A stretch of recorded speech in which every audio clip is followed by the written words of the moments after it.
Hello, everybody, and welcome to another Tech Launchpad live stream. For those of you who are new to this and are not aware of who I am, I'm Andrew Murphy. I'm the founder of Tech Leaders Launchpad. I've been in the technology for 20 years, been leading for 15, and I had to learn a lot of stuff the hard way. I was promoted into a leadership position without any experience at leadership. I was the longest tenure engineer and given the reins of leadership and told to figure it all out myself, which is a story I hear many people say to me again and again, industry work in. And I created Tech Leaders Launchpad so that people didn't have to do that. And this live stream is one of the ways I do that. I want to share the people I learn from, the people that make me better, the people that I want to get their message out as wide and as broad as I possibly can, because I have got something that gives this industry a benefit. We focus a lot on this industry, on the technology, which makes sense, but we should also focus on how we make our teams better, how we make the books we make better, and how we help the humans in the seats have a better, happier, and more confident in their jobs. And we're going to do today. With me, I've got Charity. Charity, do you want to say hi to the folks that are watching, and maybe kind of let them know who you are, a bit of your background for the 1% that don't know that? Sure. My name is Charity. I am co-founder and CTO of Honeycomb.io, which is can you still call it a startup when we've been around for about 8 years? I'm not quite sure. But, I've been doing that for a few years now. We were kind of the OG observability company. And before that, I worked at Parse, acquired by Facebook. I worked at Linden Lab. I kind of identify as an operations engineer, even though I feel like the days of ops I feel like the DevOps days are kind of coming to a natural sunset, which is interesting. But operability and I guess I've gone back and forth between engineering and management several times, and I feel like I'm mostly fueled by rage and spite, but I feel like it's a fairly clean burning fuel as far as I'm concerned. I think, when we started the company, I was like, well, we're definitely going to fail. But, sounds like a fun way to spend a year or two. And 8 years later, we're still here. So, Yeah, I think I resonate with that. The reason I started this company is because I got so angry with the industry just not learning from the mistakes that it keeps making again and again. And I spent 15 years trying to fix it from within the industry, kind of as a leader in companies, and then was like, I can't do this. I need to solve the bigger problem. I need to kind of step out and take a wider view at this, because I just got so pissed off that as an industry we're doing the same thing. So I resonate with that. Yeah. So if you're watching the live stream, I see we've got a few people already. Annalise, good morning to you as well. Thank you for posting. Martin telling us that he enjoys the whole music. Thank you. Yeah, I spent a good long few minutes choosing which of the 5 StreamYard options I was going to pick. So thank you for validating that choice. If you've got questions for Charity and I, please post them in wherever you're watching this, LinkedIn, YouTube, or Twitch. We're going to be roughly discussing Charity's blog post this morning, which was my boss says we don't need any engineering managers, and the advice that Charity gave to the person that sent that email, and the blog post that came from that. But as always with these discussions, it's going to be wide-ranging and thought-provoking in many ways. So if you've got any kind of questions at all for either of us about anything to do with what we do, then please do post them in wherever you're watching this. We'll probably talk for 20-30 minutes or so, and then we'll go into the Q&As. Also got Rachel, good morning from New Zealand. Yes, it is morning here. I'm in Melbourne. This is a very cold Melbourne morning, as I was saying to Charity in our little pre-stream. My hands are like ice blocks this morning, so if you hear this noise, I apologize. I'll try and keep it to a minimum, but my hands are freezing. Cool. So let's kick off. Charity, did you want to tell me a little bit about that blog post, how it came about, and Yeah. kind of what about it sparked your energy and passion? Yeah. So I have a friend, I guess I started out sort of like doing a little bit of coaching for him, I guess. And he was a director. He decided to become an executive. And so I was kind of meeting with him once a month as he got his first VP gigs and CTO gigs and stuff. And he took a job as VP of engineering, and his CEO, who was a former engineer, was like, one of the first things he was going to do was like, okay, we've got 30, 40 engineers and no managers. Seems like we should have a manager or two. And the CEO was like, no. And he was like, how do I deal with this? Like, it seems so obvious to me. How do you explain to someone? How do you argue for the existence of management? It's like one of those things. It's like, how do you explain why things don't float on water?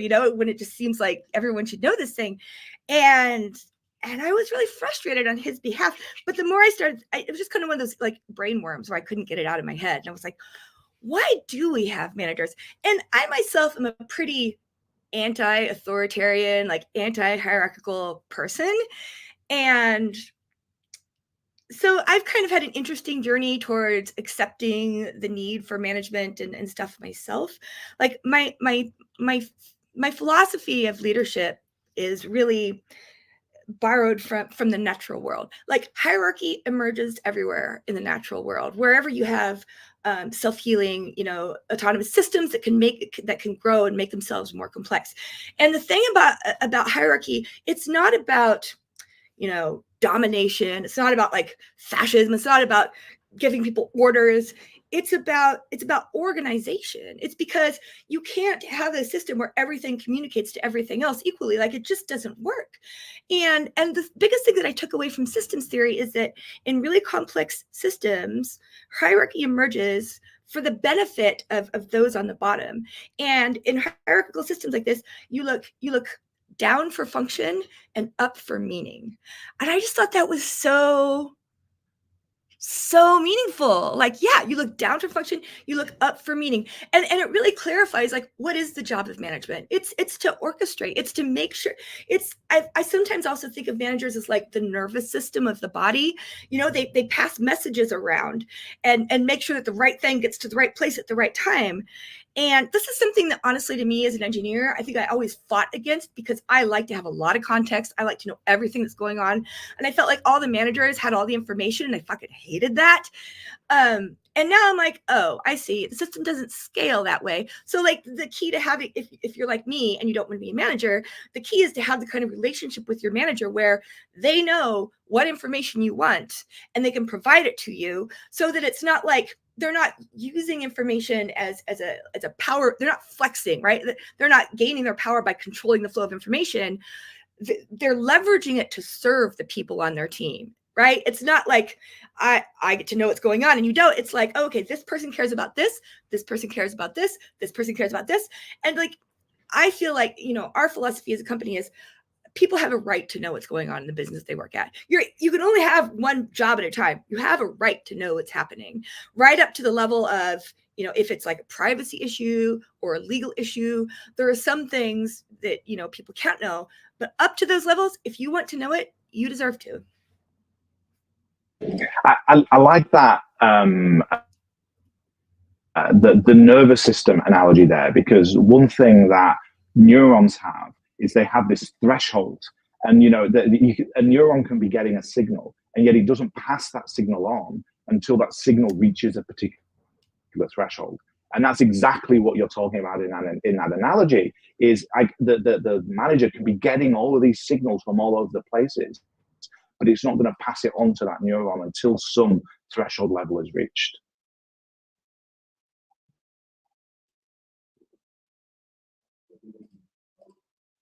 Whoops. I'm not sure if Charity has just frozen. This is wonderful. Let's wait a minute for her to get reconnected and come back on us. Hopefully that will happen really quickly. If you're watching this and you've got any questions, please use this as an opportunity to think about what. Oh, there we are. You're back, Charity. Sorry about that. That's all right. I was just using that as an opportunity to remind people to ask us questions. Nice. The last thing I heard you say was that, managers, the neurons aren't passing on everything. They're like autonomously figuring out what's worth passing along. Yeah, 100%. Yeah. I think that's something that, one of the jobs of leaders as well that they really struggle with is that idea of the functional and the meaning and how their role changes as they progress. One of the I was coaching somebody early on in the week, and he's gone from being somebody who was, say running 1 or 2 teams to running 20 projects. And he's really struggling with the difference between being responsible for things and being accountable for things. Yeah. And now, as he progresses in his career, he feels like his boss is telling him to do more things. That's what he's hearing. But his boss isn't saying that. His boss is saying, be accountable for more things. Yeah. And that's a really hard transition for people to go through. And it comes from this kind of difference between the functional and the meaning. Yeah, I will often tell people that, like, your job as a manager is not to do all the things, it's to make sure that the things get done.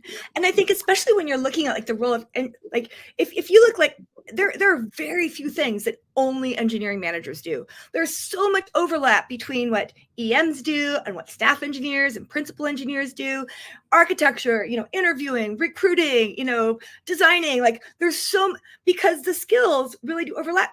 The only things that are really intrinsically manager only tend to be like making hiring decisions, making firing decisions. When it comes to tough feedback, very senior ICs do that too.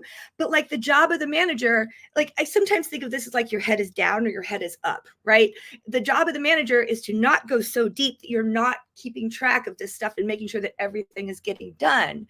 As an IC, you have the liberty to go deep, and hopefully you have the kind of trusting relationship with your manager where you trust them to pull you out if you need to be heads up.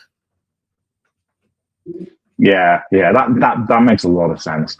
We've got a question from Aidan here. I think you've talked about this before, but as someone who has grown a company from the ground up, do you think there are principles that come in handy during periods of significant growth? This is kind of relevant to the conversation we're just having. Ooh, I have so many questions about what you mean by periods of significant growth, because there's the like hyper growth, which I think is mostly a function of the zero interest rate period, where it's just like, I feel like you can't responsibly grow as a company past a certain rate. Like we doubled year over year, 2 years in a row, and very intentionally did not grow faster than that because there's only so fast you can onboard people and still do work and like sort of process the change in character as a company. We talk about like gardening your culture and grow, like having these regular conversations about what do we keep and what is it time to shed, right? What is intrinsic to us and what was a function of the stage that we were at? So like, that's one principle that I think translates really well. When you're in periods of significant growth, you might need to have that conversation every 6 months. In periods of normal growth, you might need to have that sort of conversation every year or two, right? But cultures change. And I feel like one of the most important things is I hate meta. I hate that like the more meaningful and like important something is, the more trite and banal it seems to sound. But like self-awareness, like just being honest with yourselves about who you are as a company and not trying to be everything to everyone, like that's always important. But when you're growing and changing, it's really important, because I used to be really cynical about company values. It just like automatic, just like eye roll, just like, oh yeah, do you strive for excellence? Do you value trust? Just like, come on, guys. And I've actually come kind of the long way. I'm like America. I always do the right thing eventually after trying everything else. But I've kind of come around to the idea that values are actually a really important part of the tool chest, because that's how you make the implicit things you value about your company explicit. And if you're doing it well, you aren't just writing down the things that are just, everybody cares about being honest and having ethics, right? But you're codifying the things that are different. The things that are most powerful to write down are the things where there's no right answer or wrong answer, but there is a answer. And having consistency and knowing what your values are and sticking to them is what makes it so that people know whether they want to work there or not, you know, and whether it's time for them to go or not, and whether they feel like they can wholeheartedly like give their heart and soul to this effort, or whether it's just not a great fit, you know. And I feel like we have so many mental models that are left over from like the industrial age. And I think it really befits us to realize that these are creative professions that we're in, and you can't just brute force your career. You will do a better job if you really care and if you're really bought in. And that means being explicit about values. So, you know, periods of significant growth, obviously, you know, there's the old canard about, you know, you can never design any architecture for, you know, more than an order of magnitude, your current size. I think the same thing. There are very similar cultural things, right? And there's this tendency when things are moving fast for cultural conversations to be the nice to haves. And when it feels like you don't have time to have cultural conversations, that's when you need to have them the most. Yeah, it's like it's a culture equivalent of tech debt. You know, it's culture debt. Yes, you can move quickly and you can make those concessions sometimes, but if you don't kind of get a handle on it, it's going to spiral pretty quickly. I think this is also useful to think about in the terms of investors. Yeah, it does. It does. I think, you know, one thing with investors that became really, really clear to me when I worked in a scale up for a year or so is the incentives and the desires of the investors are completely often not aligned with what you want as a company. You know, you want a sustainable business for you that, you know, gives you the growth that you need to stay sane and to stay profitable and to really kind of work. Whereas investors want you to put the foot to the floor because they want, you know, the 1 in 100 that gives them a 10,000x return, and they don't care about the 99 that fall flat on the face. Whereas you, as you know, one of the founders, you want to be the company that stays sustainable. And this is really important with the growth and the conversations you were just talking about, Charity, of like the investors don't care about all that stuff. They just want growth. You know, they want you to spend their money. Whereas, you know, you as a founder, you kind of want to take a bit more of a sustainable growth approach. It's very true. It was one of the most shocking things to me. Like, and we have really good investors. Like, they've been real true partners to us, and they're very reasonable. But like, they don't give a shit about company culture. Like, they're impatient with it. It's like it matters insofar as it shouldn't be so bad that you can't hire people. But like, they really don't see it as something to dwell on at all. And yeah, I mean, that's the weird thing about being on a board is just you've got, and this, by the way, is why we put an employee on our board. I think we're the only company in North America to ever do that, which is kind of weird because in Europe it's very common. But like when the only person who sits between the investors and their interests and the company and employees and their interests, when the only person is the CEO, that is a brutal place to sit, right? And you really, I feel like you want to have multiple fibers that cross those things so that you understand each other a little bit better. And so like ideally you're all on the same side, you're all rowing in the same direction. But it's also very true that if you've taken VC money, you have signed up for a set of things. You have signed up for a timeline, you have signed up for a treadmill, you have signed up for things, and the people seem to just be like, oh, raising money is great, there are no downsides. There are downsides. And again, I think it comes back to being just honest and like self-reflective. Like there are some people who think that they want to work at startups who do not want to work at startups. And finding that out in the interview process is really kind of important. Yeah, definitely. All right, let's come back to your blog post. One of the things you mentioned there, you know, is the difference between, you know, the manager's calendar and the maker's calendar, and how, you know, there's a lot of really important tasks that managers have to do, and there's often incompatibilities with how you juggle both of those types of things. Can you just talk about that for a few minutes and tell us why that's important to protect that time and to think about it differently? Yeah, look, you can't be successful as an engineer without giving yourself time to go heads down, time to focus, time to learn things, time to sort of ingest and process a lot of information about your users, about your technologies, about your languages, about the requirements. Like it is necessary. And as a manager, your day is broken up into a bunch of stuff, right? And now there are some people who are like, well, you don't want your engineers to do any of the interviews or any of these other things because you want them heads down writing code all the time. I don't actually think that's how you get the best, most productive people. I think, especially as people get more senior, it does make sense to, like, you want your engineers to be involved in culture and you want them to have a say in the hiring pipeline and everything. But those trade-offs are real, right? And there's a tendency to drift. And I feel like managers, one of their sort of jobs is being the person whose job it is to have the head up, right? It's to be paying attention to, do people have what they need to do their jobs? And one of the absolutely critical things that people need is just enough contiguous hours to do their work. And like, this is such a balancing act. People have different interests, things that will keep them interested in their job as they become senior and staff and principal. So it's like, there are no like commandments or right or wrong answers. Well, there are no right answers, but that doesn't mean that there are no wrong answers. There are plenty of wrong answers. So I think that, you just want to have, and this is, by the way, this is why I feel so strongly that engineering managers should have a strong technical background. And I know that there are some amazing engineering managers out there who don't have a technical background, and they are exceptional, and I acknowledge that they exist.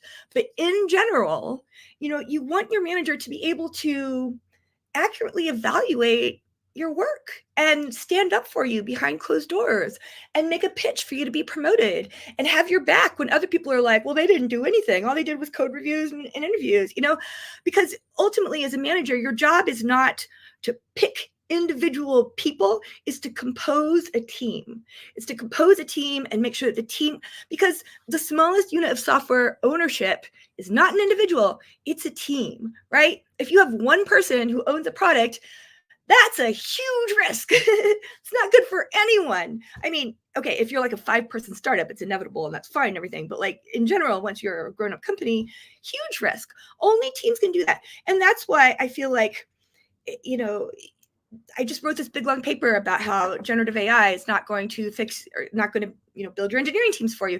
Really great high functioning teams tend to have a wide range of levels.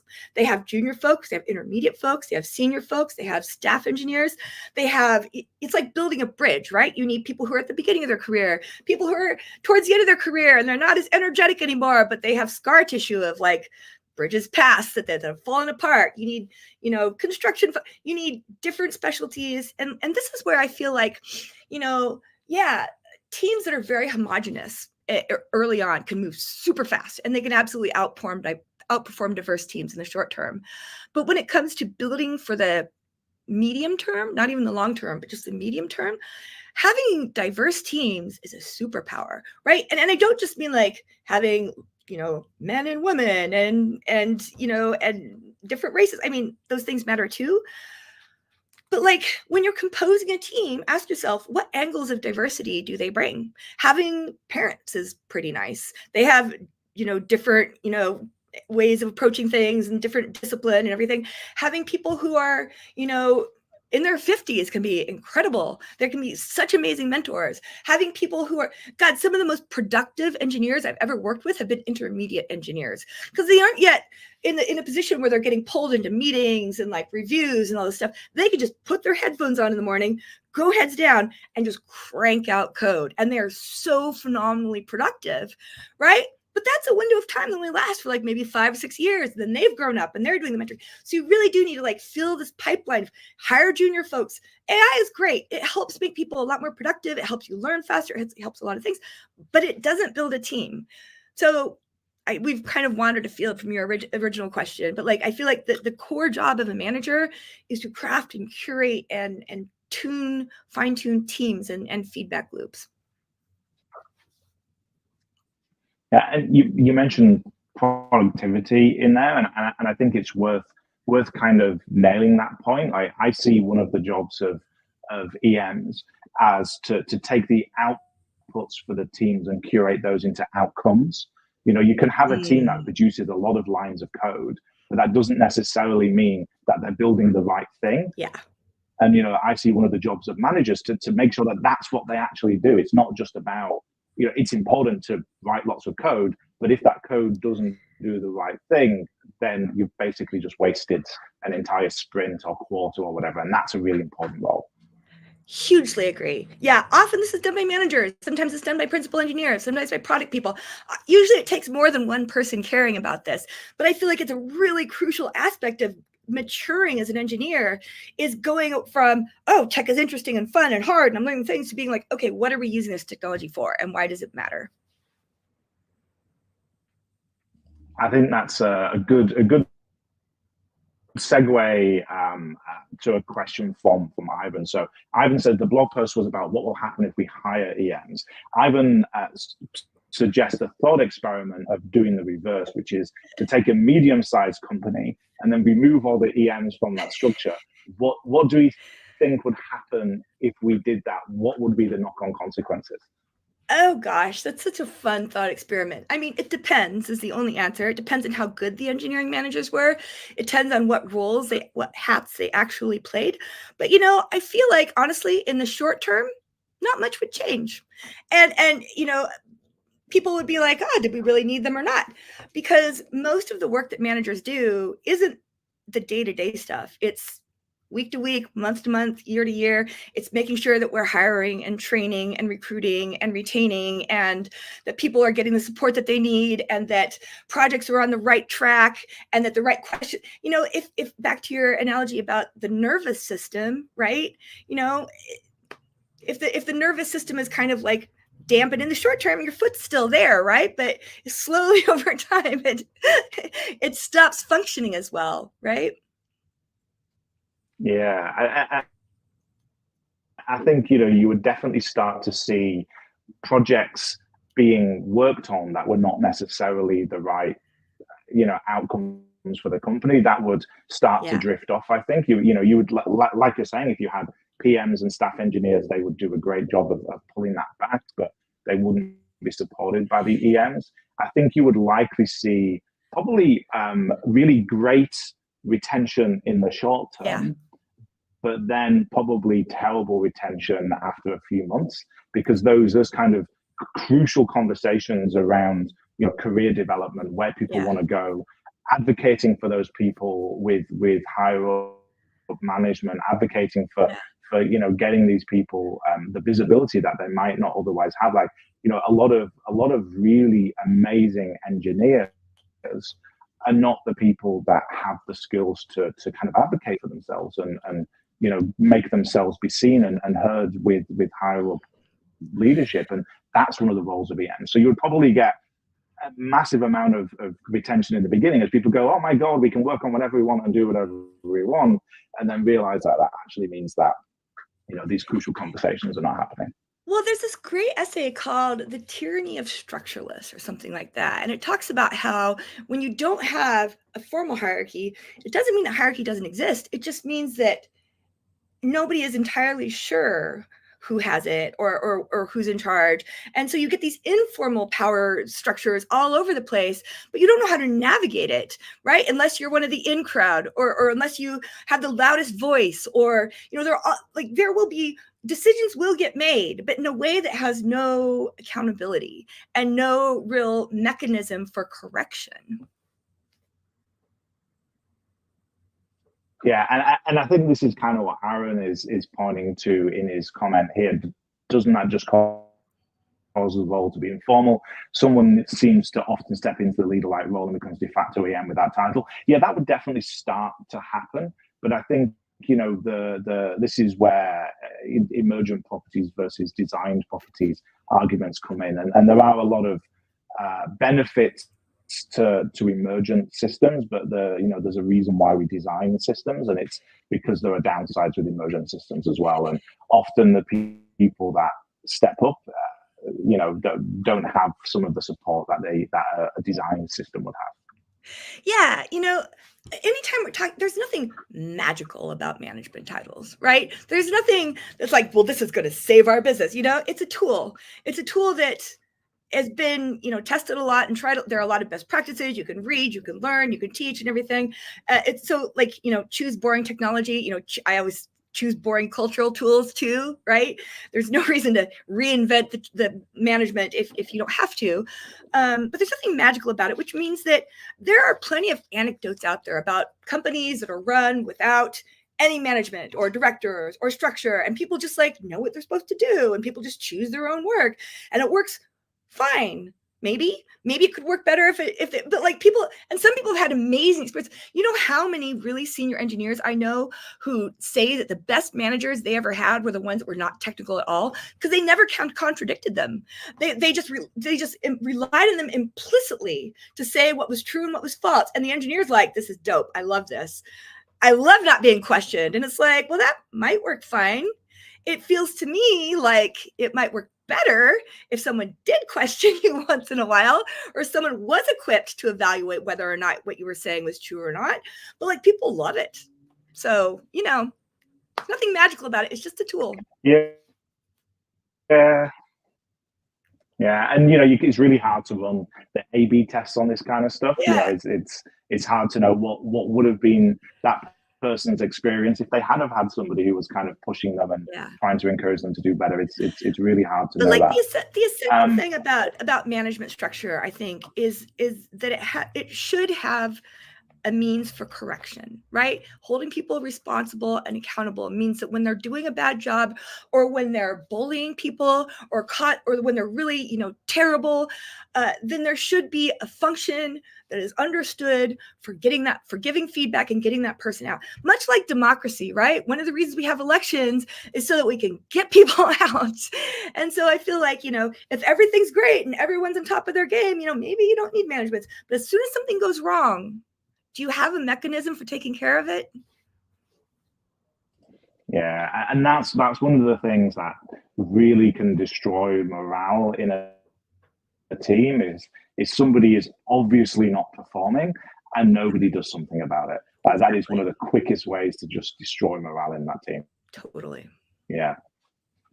And another thing you kind of mentioned in the blog post was, which we kind of mentioned a couple of times in this discussion, is this idea of choosing boring culture. Like, can you give me an example of what boring culture is, and an example of what not boring culture is, and kind of why you would prefer one over the other?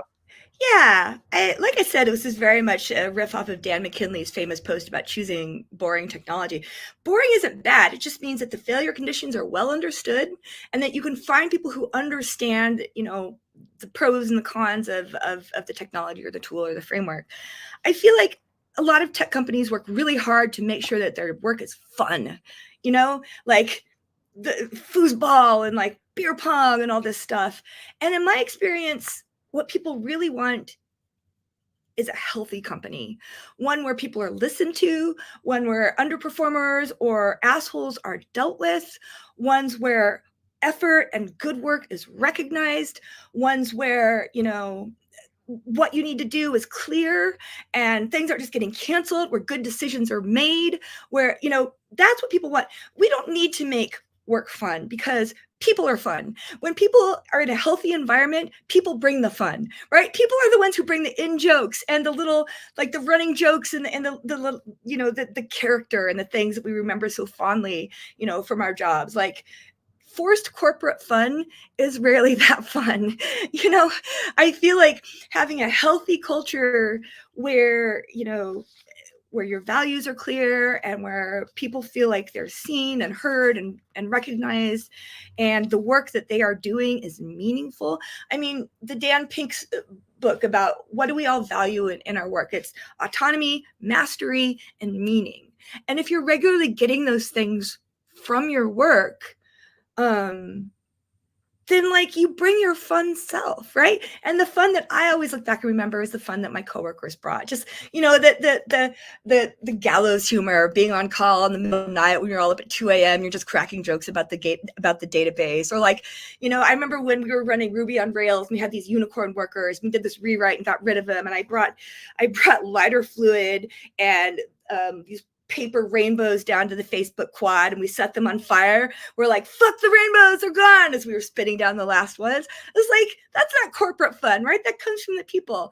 So I feel like the thing about management is it's boring. It's very boring. You know, that you have, I used to be very anti-levels for engineers too. I found it really demotivating and gross. And like, I don't want to think about what level I am, but I've come to realize, sort of regret, like almost begrudgingly, that in the absence of actual structure, you know, the tyranny of structureless is not actually fun.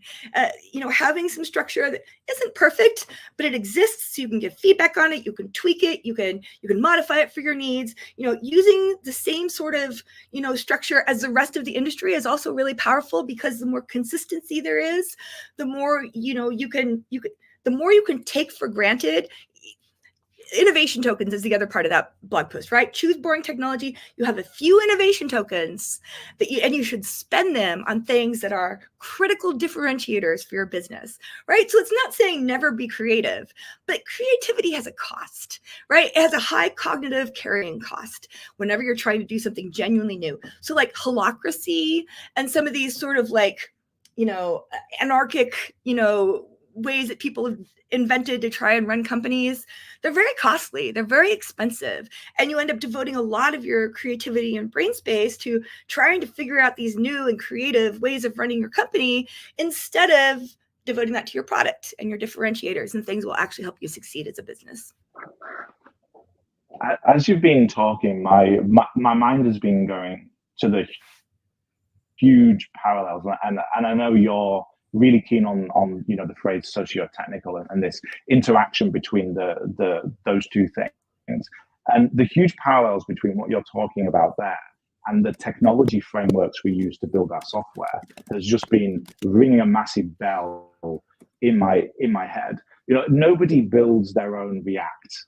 You would think if you joined a company and that company had built their own SPA framework or their own ORM, or you know, whatever, you would think, yeah, that's a smell. And you know, there are cases, there are times when that is the right thing to do, but more often than not, when somebody does it, it's not the right thing to do. And so, you know, I think there's probably analogies there to these you know, social systems of ways of working, and you know, the way that we structure our teams, where sure, you know, let's just choose the thing that we know works, and do we really think we're special enough to warrant that additional overhead of building our own thing? Probably not. 100%. Martin made this comment about different personalities need different amounts of structure. I read this great book called The Four Tendencies, and it's about motivation. So there's internal motivation, like what motivates you, and then there's external motivation, right? And then there's like four possible combinations. There are the type of people who are like upholders, who are super motivated by their own checklists and anything that anyone else asks them to do.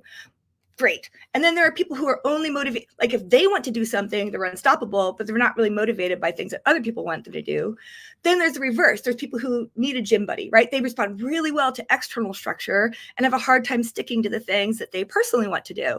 And then there's the type, which is sadly my type, that just like rejects both motivators, and just like as soon as I'm supposed to do something, it's the last thing I want to do, and it just kind of like, it's a constant struggle to get around that.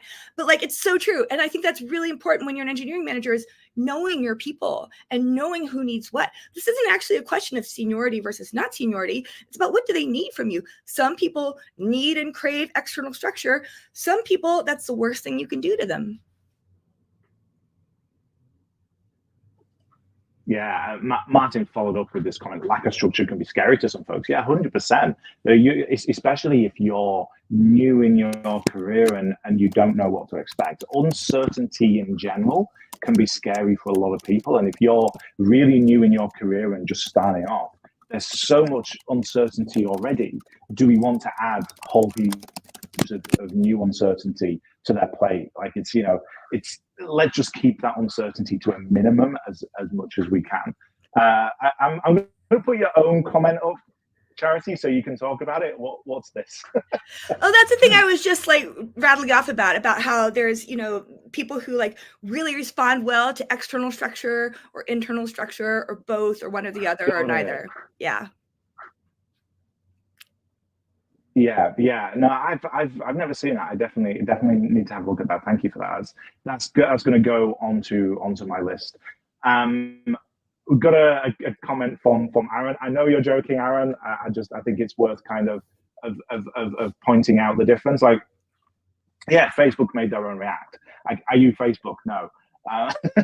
If you are Facebook, sure, build your own React. But if you're not Facebook, chances are that's the bad decision to do. And that's that's really the point that I think you're making, Charity, is like there are times to do this. If you're not Facebook, you probably shouldn't. We wrote our own storage engine. We tried everything else first, and then we wrote our own storage engine. But it's a huge differentiator for us. But it takes a lot of resources, right? So. Yeah, and that differentiator point, I think that's the thing that is really important there. If it's core to making you a successful competitor in the market or making you able to disrupt what's going on from a technical point of view, then it's worth considering.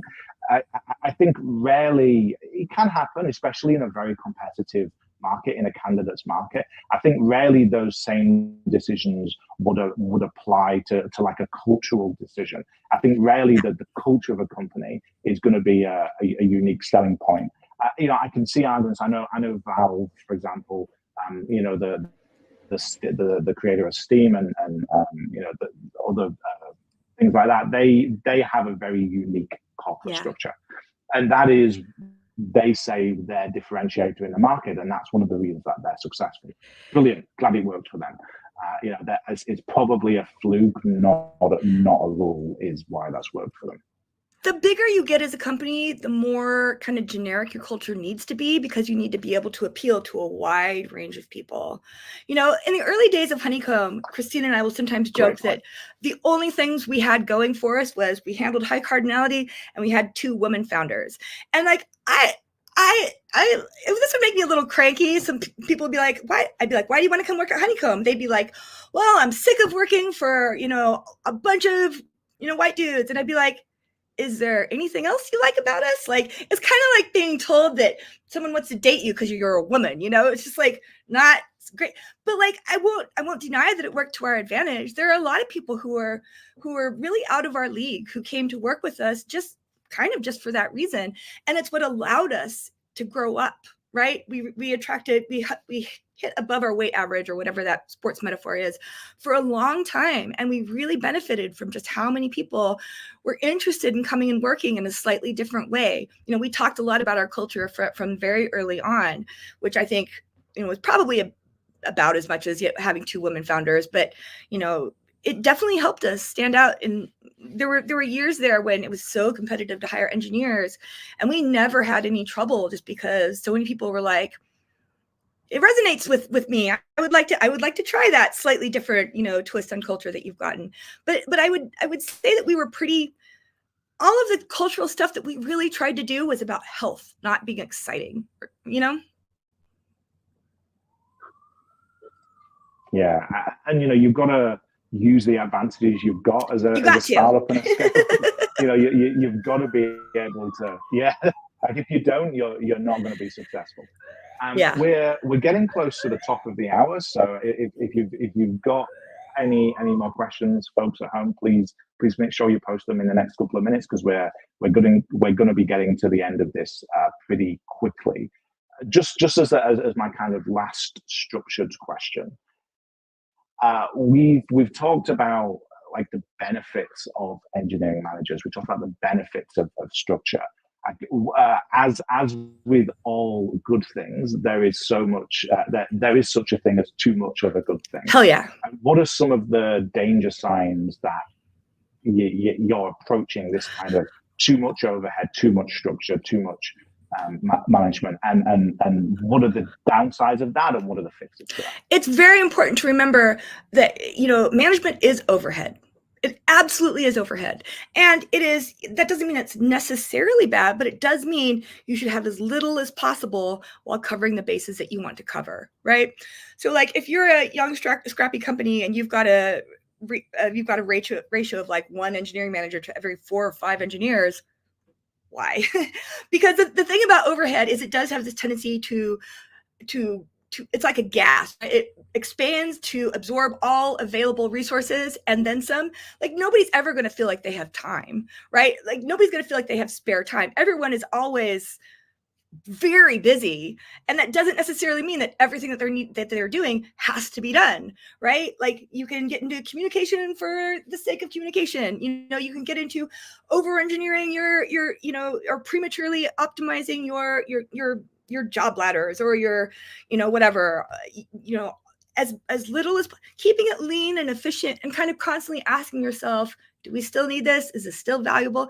I think a really good sign of too much overhead is just meeting creep, when there are just a lot of meetings and it seems like way too many for the stage of the business that you're at. It's just like, why? I will say that when you're a fully distributed company, there is more of this kind of overhead to be done, because so much of being distributed and being successful at it means making implicit things explicit. The things that you would all just sort of naturally do when you're all in the same room, huddled around a whiteboard, takes planning, takes, predictability, takes, more effort when you're distributed. So you kind of have to grow up a little bit earlier, I think, structurally. But what's the golden ratio of managers to engineers? I think around 7 or 8. Because part of that is because I heard a rule of thumb at Facebook that is always kind of stuck in my mind, which is every direct report takes up about a half a day a week, which is pretty true in my experience. It's also a really good size for on-call rotations. If you've got 7 or 8 people, you can staff a full on-call rotation, and everyone's on call for a week every 2 months. That's really healthy. So I think that when you've got like 1 to 10, somebody's not getting the attention that they need, most likely. But then again, it varies. When you've got a small company where everybody knows everybody else, then you can. When we were small, and Emily was the only engineering manager we had for a very long time. So it varies. But I do think that when you get into like 1 to 4, 1 to 5, it's like, what's going on here? Yeah, definitely. And I think Ara makes a point of, if you've got basically a manager that only has 1 direct report, unless you're like, again, scrappy startup, there's potentially some kind of issue going on there. God. Especially if that direct report has direct reports. Like, if you've got, say, a director, and reporting into the director is a group manager, and nobody else, and then reporting into that group manager is all the EMs, there's probably something I've heard this referred to as a string of pearls, when you've got 1 person reporting to 1 person, reporting to 1 person, reporting to 1 person. And yeah, it's such a sign of something's fucked up. You might be using management as a promotion to retain people, even when you don't need more managers. You might be, they might not be doing any management work, but just calling themselves managers. As soon as someone becomes a manager, there's like a fixed amount of overhead. It doesn't matter if they have 1 report or 10, that like they're only going to, it's like a third of your time, I feel like, because you're going to all these meetings, you're in all these channels, you have to participate in these conversations. So like that's a serious drain on your productivity. And so the person who's a manager with a very small team of 1 to 3 people is either not really doing much management work at all and not really doing a great job for their team, or they're spending all their time in management stuff, and it's just incredibly wasteful. Yeah, I think in that example with the string of pearls, I've not heard it called that yet. That's a great phrase. If you've got, say, a manager and their DR who basically all attends the same meetings, and there's no distinct meetings between the two, that's definitely an indication of like, why are you doing that? There's very little benefit.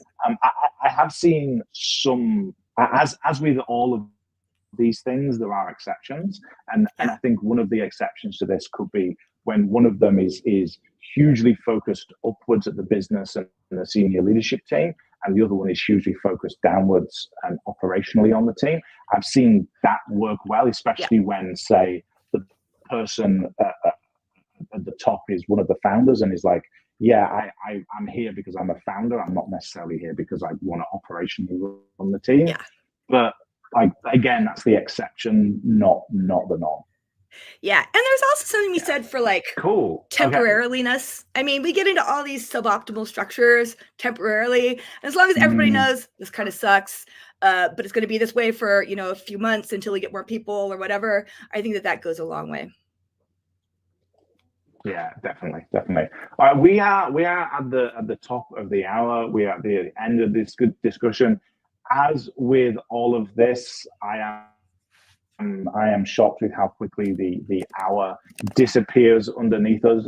Thank you, everybody, for asking your questions, making your comments. You are who make this a fun and engaging thing for us as speakers and also the rest of the audience. Thank you, Charity, for sharing your wisdom and continuing to write blog posts and then coming to talk to me about them. I think it's a hugely valuable thing that you do for the industry. Thank you. Just very quickly before we end, my next live stream is going to be in about a month's time. I'm catching up with a good friend of mine who I used to work with at Linktree, Phil Johnson, where we both had experiences in our lives of working for both agencies and product companies, and kind of the upsides and downsides of both of those, and how there are good things about working in an agency and there are bad things about working in a product company, and it's not such a clear cut thing as everybody should go work at a product company. There are people who are suited to both, and we're going to kind of dissect and go through that. If you like this sort of stuff and you want to subscribe, if you're watching on YouTube, please subscribe to me on YouTube. If you're watching on LinkedIn, please follow me on LinkedIn.